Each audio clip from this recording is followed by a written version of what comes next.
cold, folks. It's officially cold. Anytime it gets below 50 degrees in San Diego, they're talking like dangerous weather warnings tonight. And Teresa says, well, why dangerous? What's dangerous? So I log in and it's going to be 44 degrees or something like that. And I looked at the weather and that's not dangerous to many of you listening. But that's what we're dealing with here in Southern California as we dive into episode 207 of Coast to Coast Pinball. Let's go!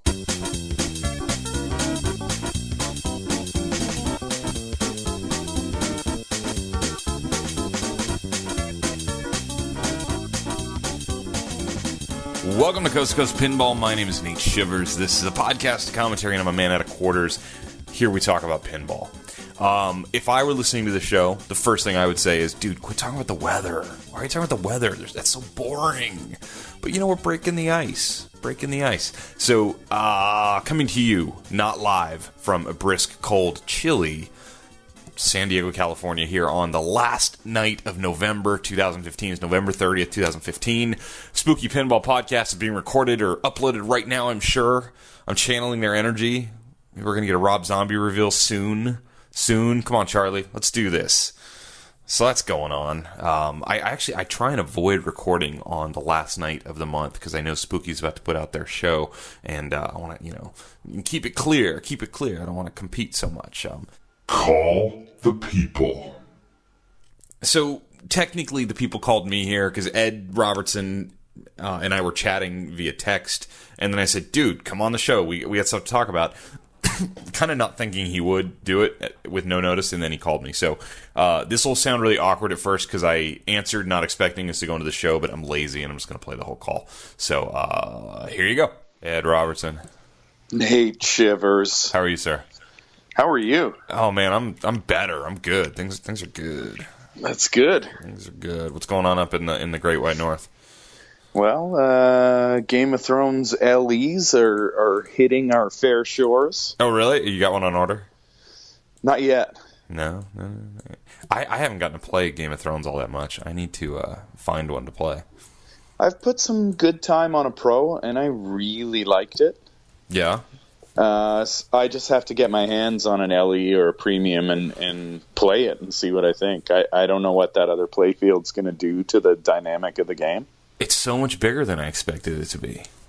The upper playfield? Yeah. Yeah. In my head, it was going to be like the Twilight Zone upper playfield, and it's literally like... No, it's more like the Family Guy upper playfield. Yeah, it's like 4 times the size of the Twilight Zone playfield. It's huge. Yeah.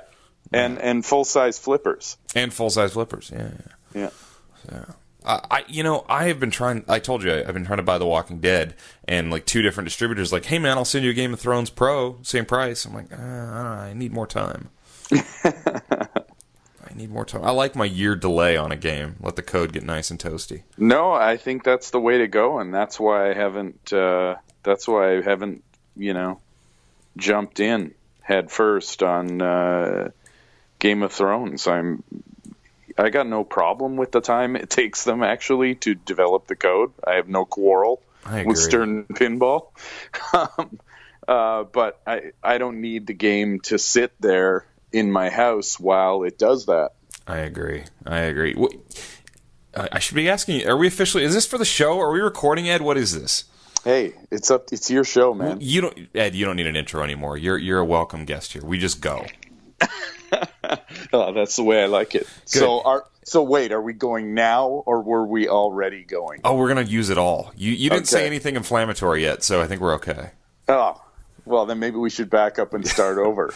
Yeah, I mean, I could just read your text messages on the show. Hold on. No, just kidding. Let me ask you this. Yeah. Kiss. What are your thoughts?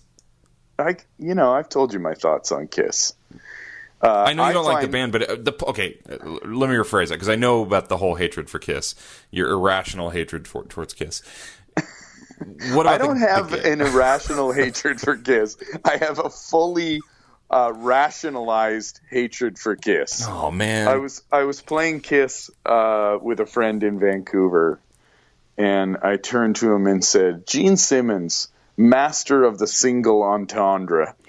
It's on the nose with him. He doesn't hide. It's like I need your love, baby, oh so bad. Or just lick it up. Yeah, lick it up. Like, as my friend Alan said the other day when we were playing My Scared Stiff, he leaned over to me and he said, "It's not what you're thinking. She's talking about." So now I got to edit that. I got to bleep you, Ed Robertson. You can't say on Coast2Coast Pinball? Now I got to bleep you twice. Oh, I'm sorry. No, you're not. That's all right. Yeah, it's very true. Gene Simmons is not what I would call like grand lyricist of all time.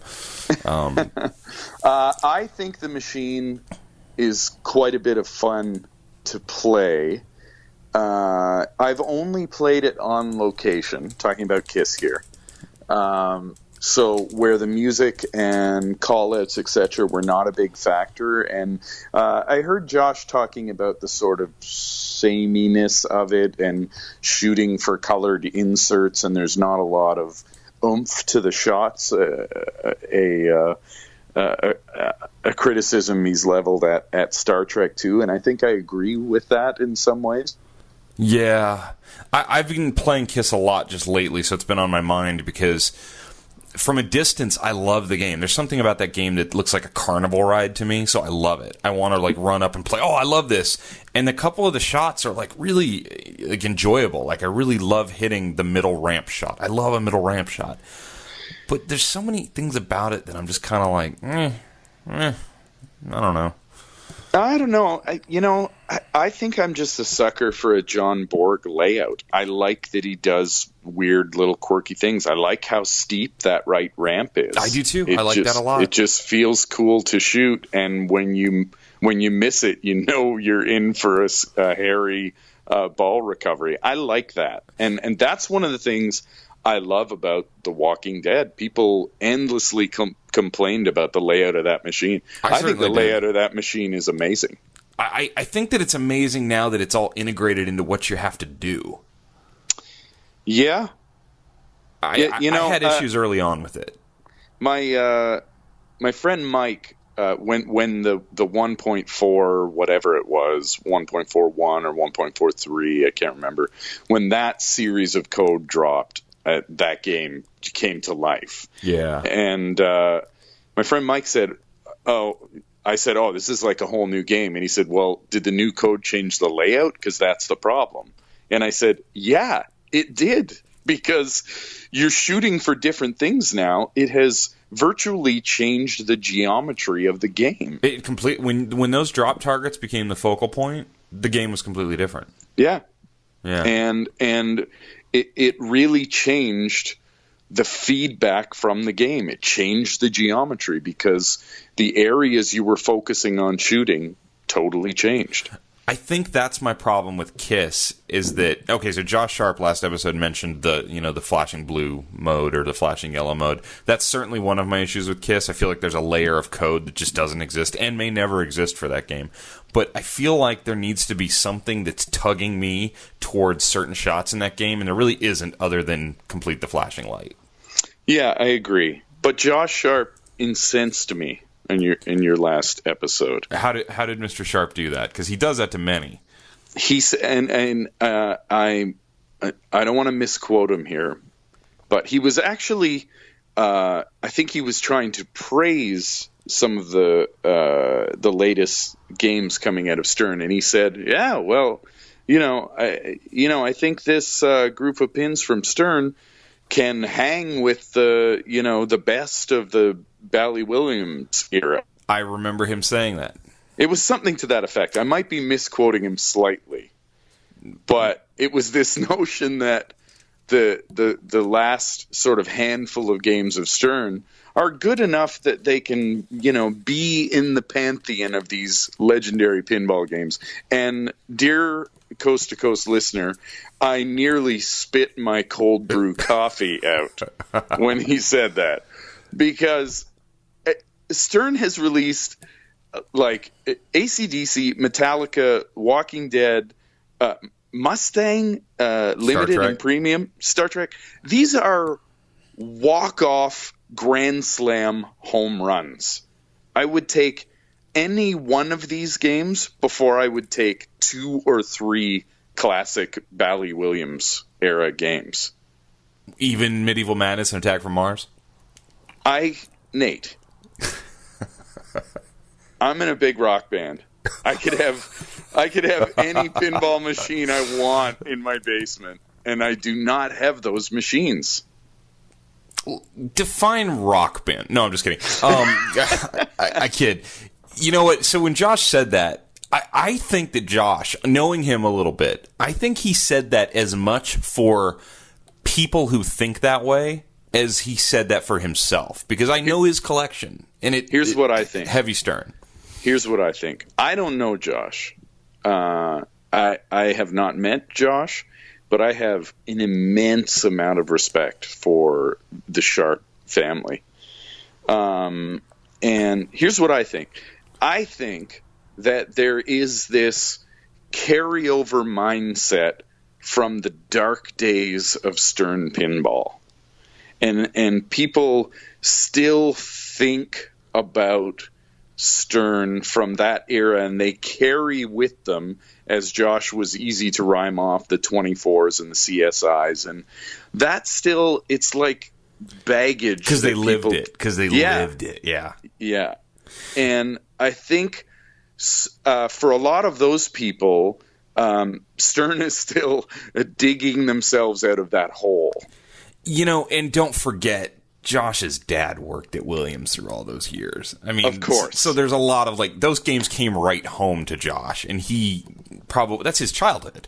And the bottom line is, anything from Roger Sharp down, you just cut it all the slack in the world. Well, sure, but I think, you know, when I was looking to buy a game about a year ago, I was looking at a couple different, you know, older games, and I was thinking about stretching and actually buying an Attack from Mars to make my wife happy.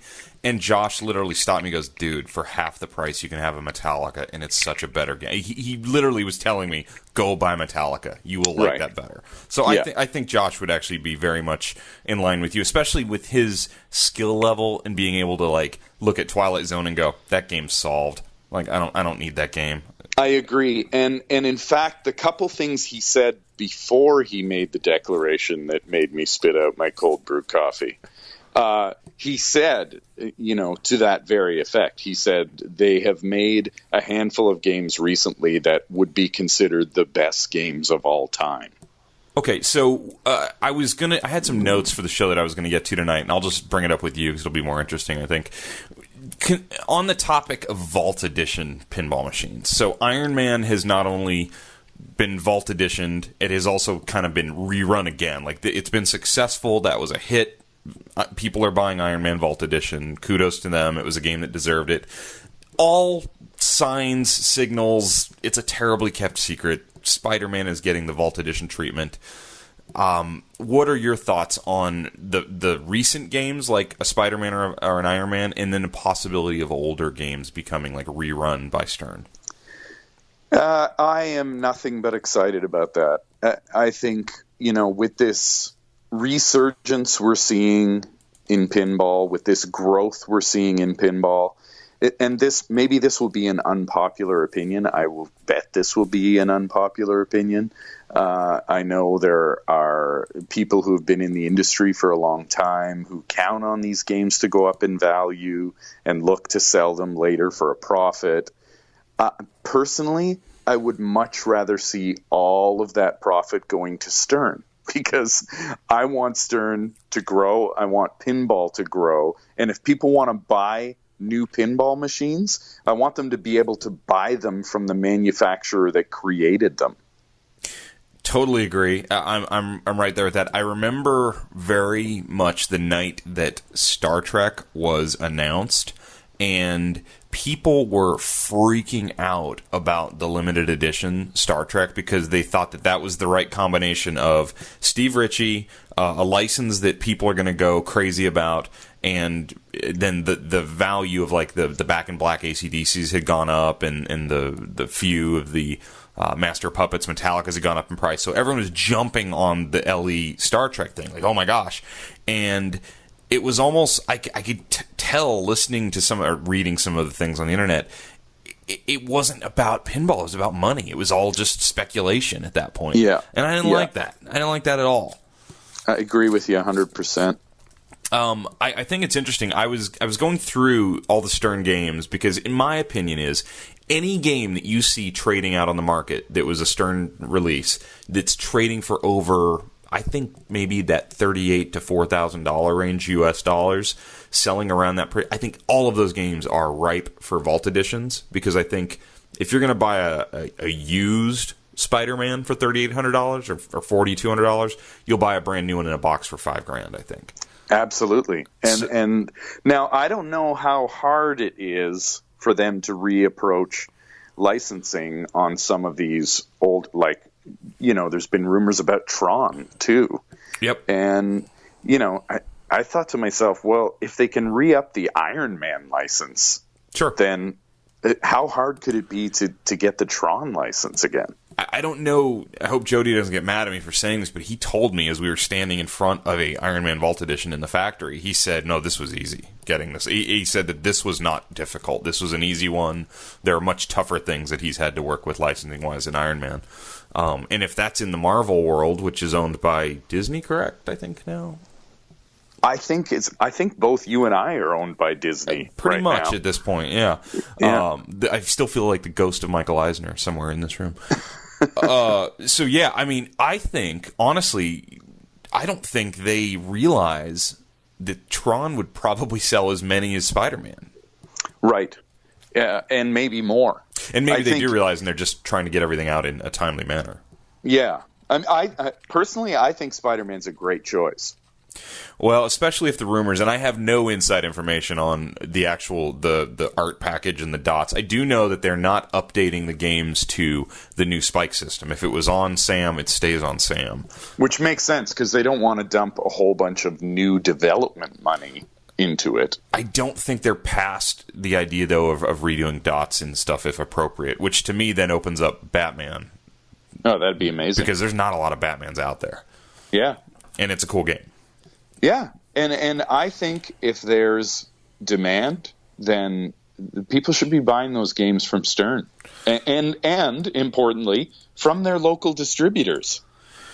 And people also forget that this is a worldwide market we're talking about, whereas you and I in Canada and the U.S., we can probably find most games we want if we look hard enough. Yeah.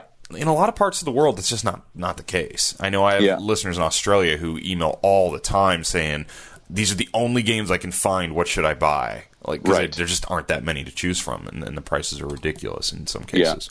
Yeah. What about this? I don't know if you've heard the rumors since you're in a big rock band.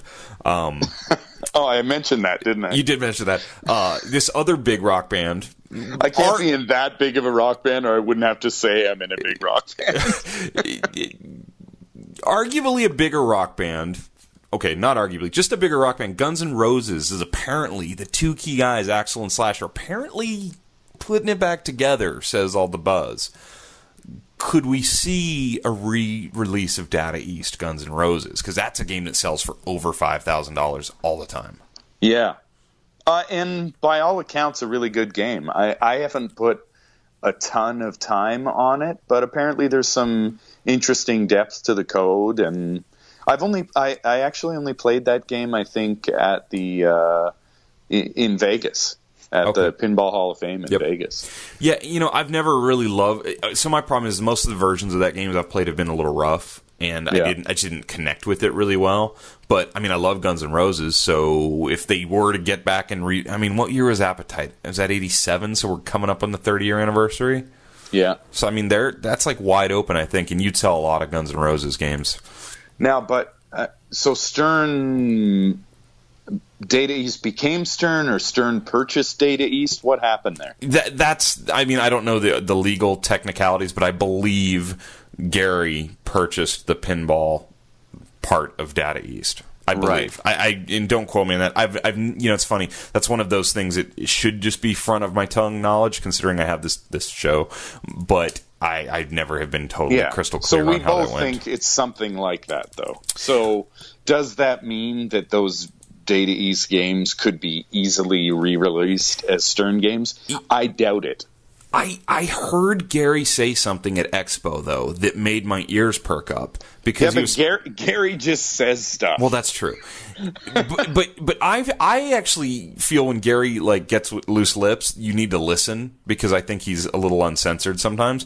And he said something to the effect of, we might even go back and release pre-99 games. And to me, 99, that's when Stern Pinball came to life. So pre-99 games either means Data East, or we're talking Stern Electronics back in the 70s and early 80s. See, that's what I hope he's talking about. I would love to see a Sea Witch. I agree. I think if they could get the price right, you could see something like Sea Witch or Stargazer or Flight 2000, or I don't know. There's a few really cool games from back then. Iron Maiden. Isn't Meteor? Isn't that a Stern? Meteor, is that? Yeah, Meteor, absolutely. That was actually, I believe, the highest one production of all of those games. Okay. So there was a lot of those. I love Sea Witch. I love the layout of Sea Witch. My buddy Dave has a beautiful one, and it's a fun game to play. I think Sea Witch is good. I like 9-Ball a lot. I think 9-Ball would do well. I mean, to me, though, gosh, if you could sell that game for $3,900. $3,900 new in box. Yeah, that'd be amazing. Oh, I think you'd kill with it, but I just don't know. I don't know if you can or not. You know, there were photos of Gary Stern in China not too long ago. Yeah, you never know. Well, that's interesting stuff. I like it. Have you been out playing pinball? I don't even know where you've been out touring the world. Or you've been mostly in Canada. Yeah, I was pretty much on the road since the end of May. We just did 5 weeks in Canada to finish up, and I played an awful lot of pinball on this tour. I bought myself a Scared Stiff out in Vancouver, and we brought that with us on the tour. So I saw the photos. That was awesome. Ryan Adams be damned. Yeah, exactly. I just strapped that thing to a lighting case and put a blanket over it. None of these fancy custom road cases. Yes, I love it. So Toronto, is there any more new pinball on the scene in Toronto since we last spoke of your great city there? There's a little. There are a few locations with a couple machines. There's a good spot out in the west end of the city in the Junction area that's got a handful of machines, but location play is still pretty tough in Toronto. We're facing some bylaw issues, and I think at this point the city's kind of looking the other way because they recognize that it's fun and harmless, but it still actually is not technically legal to have more than 2 pinball machines in a place of business here. Yeah, I've heard that in other spots, and I don't want to blow up anybody's spot, but there's going to be hopefully some really good news coming out of Montreal soon. I hope so. Yeah, Adam's been working super hard. Yeah, it looks like that's coming together nicely, so I can't wait. That'd be great. Yeah, I'd like to get up there next year. That's my goal. That is my goal. Well, cool. Well, Ed, always great having you come on the show and chatting a little silver ball. Yeah, nice chatting to you, Nate. Anytime.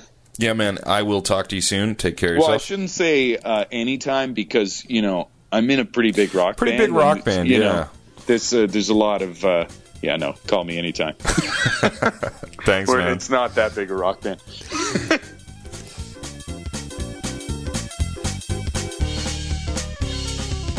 So, there you go, Ed Robertson. You know what's great about that is he just gave us 20 minutes of great pinball talk that now I don't have to talk alone to myself. And as a friendly listener pointed out in an email to me, I read your email, sir, that you feel like I'm leaning more on phone calls lately. That might be correct.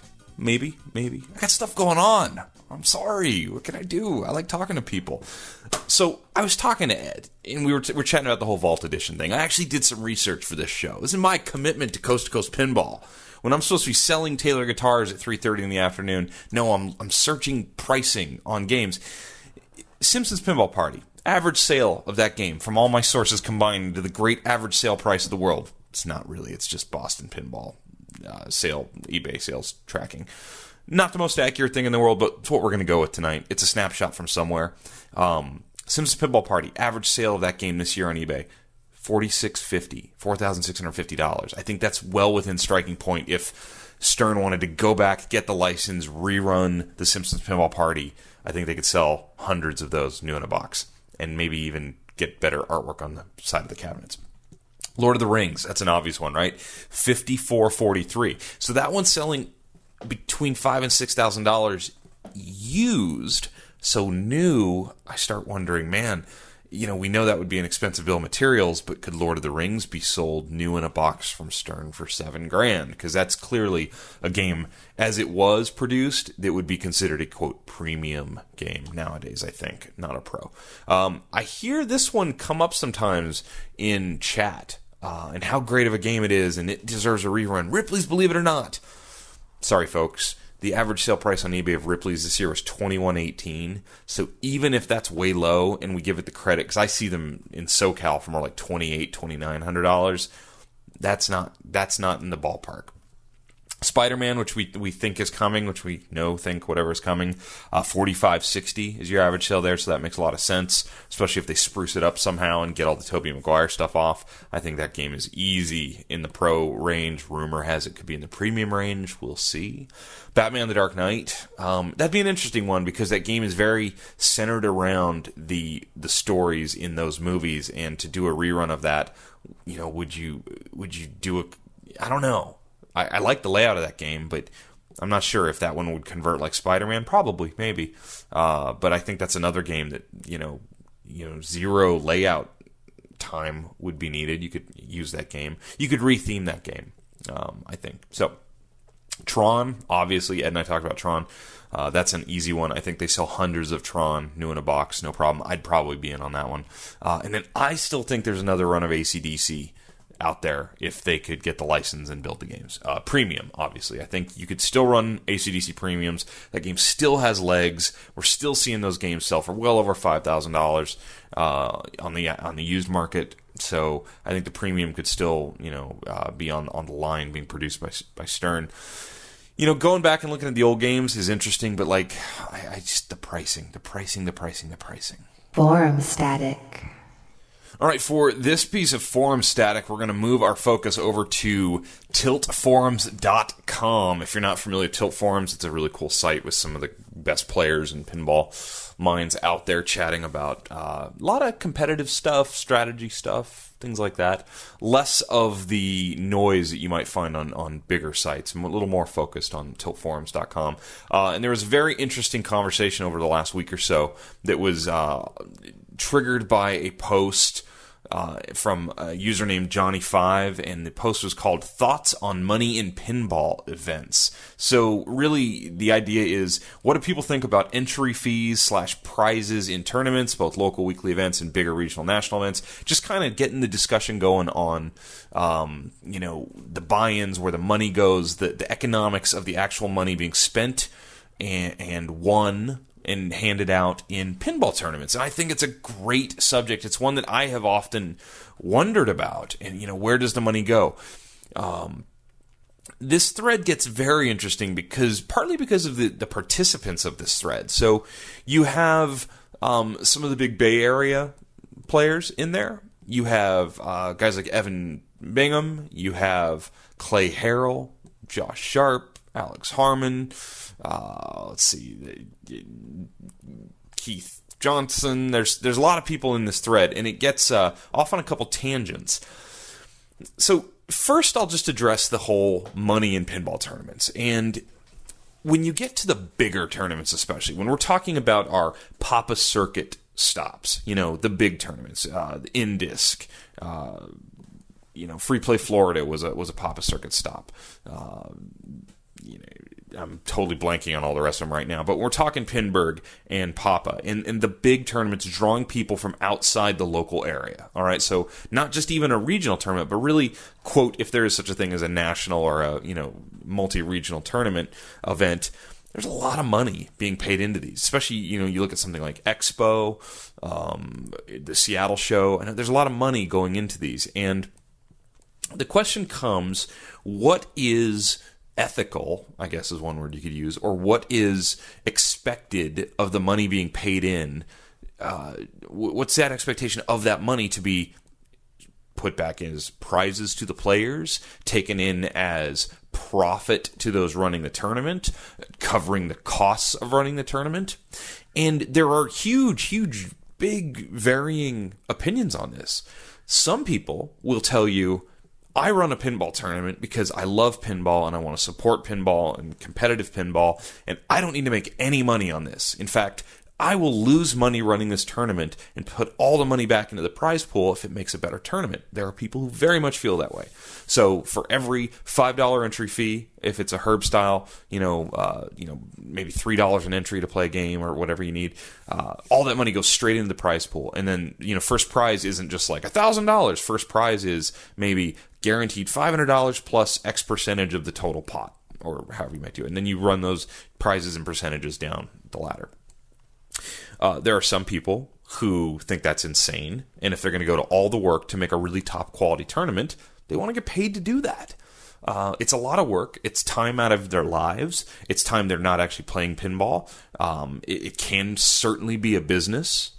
I come from a pretty heavy poker background. Played a lot of tournament poker in my 20s, and without a doubt, poker tournaments are generally a for-profit entity. And I remember back in the late 90s, before the poker boom, I remember hearing poker floor managers really complain that, man, we don't know how much longer the casinos are going to let us have these tournaments because they're simply not making enough money. Whereas a live game, a live ring poker game, there's a draw out of every pot. There's a rake, they call it, where they pull money out of it, which goes right to the house, which is profit.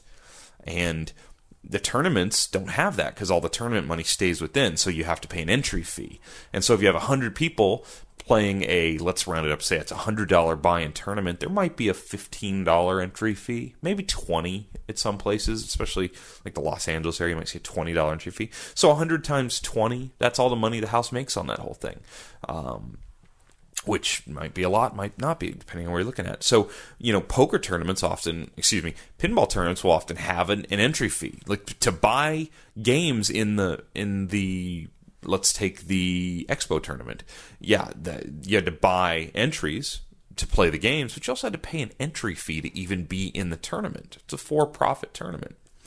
Now, then there's sort of the in-between. Then there's the people who will say, I just want to cover my costs. I just want to be able to pay for the fact that I went to this place, set this all up, maybe had to rent a venue, or maybe had to make trophies. A lot of times it's, we're not giving out cash, we have trophies, et cetera, prizes. We want to cover those costs, and then the rest goes into the prize pool. And that's cool too. There is no right or wrong to me. There's no what should happen. But one thing that comes up in this thread specifically that I think I totally agree with, and I'm totally a big proponent of, is transparency. Is just when a tournament is being held, everyone should know where the money goes. There shouldn't ever be anybody walking away from a tournament saying, okay, so first place in this tournament got X, second got, less than that, third got less than that. We added up all these in our heads. We don't know where all the rest of the money went. I think that any major tournament would be remiss to not spell it out on their website, on their rule sheet, wherever, that this is where your entry fees go. Here's where the money goes. And you will have, especially top players who look at a poker, I'm stuck on poker now, they look at a pinball tournament as not just something that they really enjoy, not just something that's fun and exciting, but also possibly something that they can make a little money doing, at least pay for the trip to go out of state and play a big tournament. If they do well, and they love that pressure of trying to make that money, they want to know where that money's going. And when you start talking about the top guys, trust me, when we were discussing the Texas Pinball Festival tournament with Ed, when Josh and I were kind of going back and forth and looking at what they could do for, to try and reinvigorate that tournament and win back the good graces of certain sections of the competitive pinball groups, one of the things that I said right off the bat was, how much is getting paid out? Where's the money go? And immediately Ed's trying to run the Texas Pinball Festival, which is a huge undertaking. He's like, man, I gotta take all this space out of my floor and put a tournament on it. We'd like to make some money on it. And so you get into these philosophical questions of, at an event like that, what is the tournament? Is the tournament there to draw tournament players? Is it to entertain festival goers? What is it? So there's no right answer. There's always reasons you do it a certain way. But as long as you're transparent, I think that at least gives everyone a fair shot. And what will happen is, if you're trying to run a major event, especially the big events, and players start viewing your payout schedule or your money system as maybe just unbalanced, maybe too much they feel is going to the house, or what they're getting isn't worth what's being paid out, or it's not as good as other tournaments. And some people have a set amount that everybody really has a set amount of what they can do in a year. If one tournament's like, man, we're going to take in $15,000 and all of it goes into the prize pool, and then the next tournament says, well, we're taking in $15,000 roughly, and $7,500 go to the prize pool, $7,500 is going to the tournament administration. You're going to have players start looking at that going, well, man, a first place finish in this one is worth this. A first place finish in this one is worth this. I'm going to choose the one where all the money goes into the prize pool. So that is certainly an aspect of it. And that's just really a very general top-down kind of commentary on yes, please tell us where the money's going. Like, be honest. I have never really been to a tournament or a local competition or anything where I felt like, oh man, I don't know where this money's going. Like, I haven't had that, but people do, in this thread, people bring that up. What's maybe even more interesting in this thread is when Clay Harrell, former guest of the show, Clay Harrell, former Topcast host, Clay Harrell, manager, owner, operator of VFW Pinball in Ann Arbor, Michigan. When Clay joins the conversation, there's some really just, I don't know if you know these people at all, it's interesting. So Clay comes on, and he goes by username CFH, his initials obviously. He says, at the Ann Arbor, Michigan Pinball Show, we run a single fee $20 tournament with no cash payback, only trophies. We're trying to finance a museum for the year, so that's why there's no payback. It's a 3 strikes you're out head-to-head format, so it goes into what the tournament is. What we found is a lot of newbies like to enter in this style of tournament because it's not about the money. But on the other hand, we don't get any big players because there is no cash prize. So take that for what it's worth. But my take is the big players do pinball for money, where a lot of other, quote, regular people do it just for fun, perhaps because they don't think they'll ever win the money. Yet it's hard to conclude much of anything else from our experiences in regard to money. So the key part of that to me is it's hard to conclude much of anything else from our experiences in regards to money. Because I've been to a lot of tournaments around the country in the past few years since I've been hosting this show. I can tell you the vast majority, and this includes a lot of the top players, are not there for the money. They're there for the camaraderie, the social aspect, the competition, just the idea that they want to try and excel at something that they really enjoy or even love, and it's something that they're good at. So I think that's what drives most of even the top 30, 40, 50 players. So it continues, and Clay kind of gets into this back and forth where basically, in a nutshell, and I'm going to paraphrase, he basically says we don't want the top players here. That's not what we're looking for. Those guys just want the money. He even brings up that he thought that the 2 guys at the last Ann Arbor show who won first and second wouldn't leave him alone getting their prize money, et cetera, even though they knew up front there was no cash prize. When the trophy wasn't enough, is what they said. He said, heck, they thought they deserved dough. So to me, that is probably a little bit on the organizers there for not being upfront with, you're paying $20 in, there were no cash. I mean, that should be big and bold, because I would assume any tournament I'm entering where I'm paying money, and I played in this tournament, by the way. I was actually at this tournament, and I don't think I realized until I read this there were no cash prizes. I just didn't expect to win any cash prizes. That's very different. But I didn't realize there was only trophies. It wouldn't have, and honestly, it wouldn't have changed my opinion either way. I'd have gladly paid the $20 either way. I probably would have paid $30, because what Clay has there in Ann Arbor is awesome. Like, his layout's awesome. His collection is awesome. I thought the tournament was really well run. This leads me to my gripe with the whole thing. He's totally against Whopper points. So Clay goes on as basically saying, we don't want the top players. We don't award Whopper points, which discourages the top players. And when I was there and playing, I had multiple conversations. So this is my actual experience at the tournament with multiple people there saying, this is cool. I wonder how many Whopper points we'll get for this. And I'm like, there aren't any. Clay doesn't do that. And people are like, no, you're kidding me. Because it was not a super high profile tournament. I can't remember exactly how many people. There was between 30 and 40 entries, I think. But it was on this really awesome collection at this really awesome place. So it had this feeling of like a really great experience. You know, was Bo and Karen's there? No. Was there any Sharps there? No.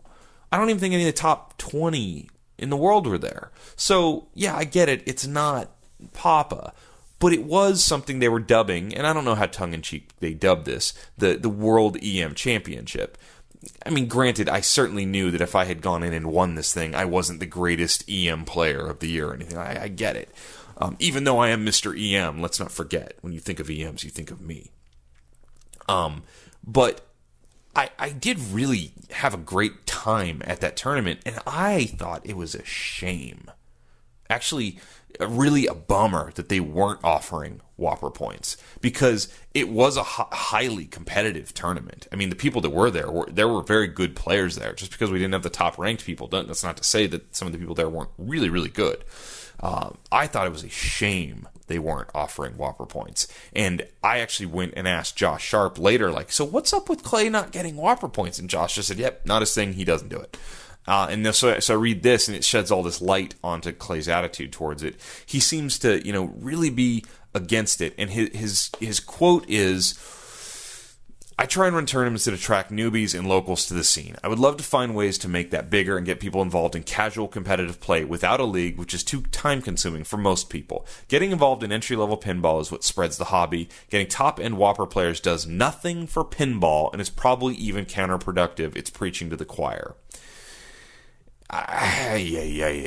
I'm completely in disagreement with Clay on this. I think that to a lot of people that I played next to at Pinburg, where there was 640 some people there at Replay FX, and most people that I played with, and a lot of the feedback I got at coast2coastpinball@gmail.com, if you ever want to email me and have your email ignored. I don't ignore them on purpose. It's not on purpose. Most of the feedback I got was, that was the most fun I've ever had in a pinball competition, period, ever. My feet hurt, but oh my gosh, that was so much fun. I can't wait to do it again next year. And you're going to see 700 people sign up for Pinburg in a day or so, in a 24-hour period, which happens in about a week or so from when we're recording, right? December 6th. Sign up, don't forget. So 700, 650, that's certainly not just your top players. There were lots of novices in that field. I would not consider myself a novice. I'm somewhere in the right above novice, bottom of everybody else. That's me. And it had nothing to do with the money, why people were there. Whopper points, sure, they're great, but getting to play with those top players is a thrill to a lot of people involved in pinball. And I think Clay is just missing here. He's missing in trying to make it black or white, that when you have the top players and you have money, it turns people off. It's not good. It won't bring in the casual people. Or when you don't have money and you don't have Whoppers, it'll somehow bring in all these pinball people who maybe aren't that good, don't think they're that good, or just casual. It's not black and white like that. There's tons of gray. Sure, I can find you an example of somebody who doesn't want to play with Keith Elwin because they're scared to death. But I can also find you an example of somebody who knows they're going to get crushed but really wants to play with Keith Elwin.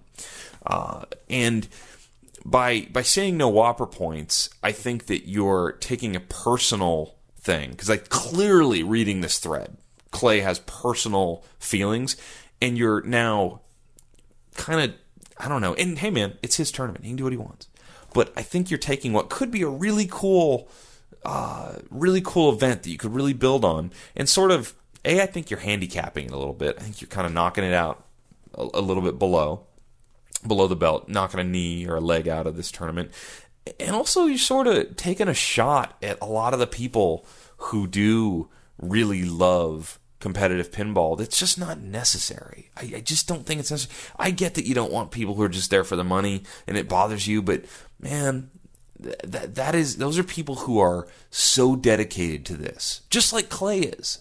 I think they have a lot more in common with Clay than Clay probably realizes. there's common ground there that I think is being sorely missed.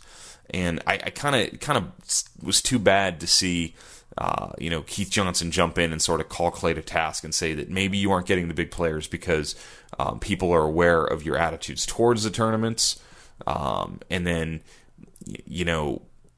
I don't know. It is what it is. People have difference of opinion. I think there's a big opportunity for Clay with that collection in that spot. And I'm not saying, dude, you have to have Whoppers, but, I don't know. I think that what IFPA does and what Whoppers do is sort of uniting everybody and having this like common thing going for competitive pinball is awesome. And it almost feels weird to me to say, well, no, we're going to do a tournament and you're going to pay for the tournament. But that little thing that most other tournaments do to like sort of make this tournament count for the year and award, we're not doing that because we don't want that. It's an awkward mixed message. And I think to a newbie, it's actually confusing. Because I talked to people at that tournament who couldn't understand why they weren't getting Whopper points. So that is what it is. You guys should go read up on that. It's a great thread. There's some interesting stuff on it. That's episode 207. It's been a lot of fun. Hey man, we're 207 episodes into this crazy podcast. Still loving it. Still enjoying what I'm doing. If you'd like to email me, you can always email me, coast2coastpinball@gmail.com. I'll do my best to read some emails next episode. I'm trying to reply to as many as I can. I'm swamped at work. Swamped trying to put up better scores on these pinball machines. I'm going to try and get out and play in my local monthly tournament tomorrow night. Doing what we can. Got a lot of stuff on the burner. I'll tell you that. Friendly listener, a lot of stuff on the burner. Thanks so much I've had a lot of emails just the last few days. I released that episode with Josh last week, got a ton of good feedback about that, and we'll get to those. Can't wait to see you guys at Indisc, at Papa, at all the events coming up in the future. So enjoy yourselves, play more pinball, be nice to each other.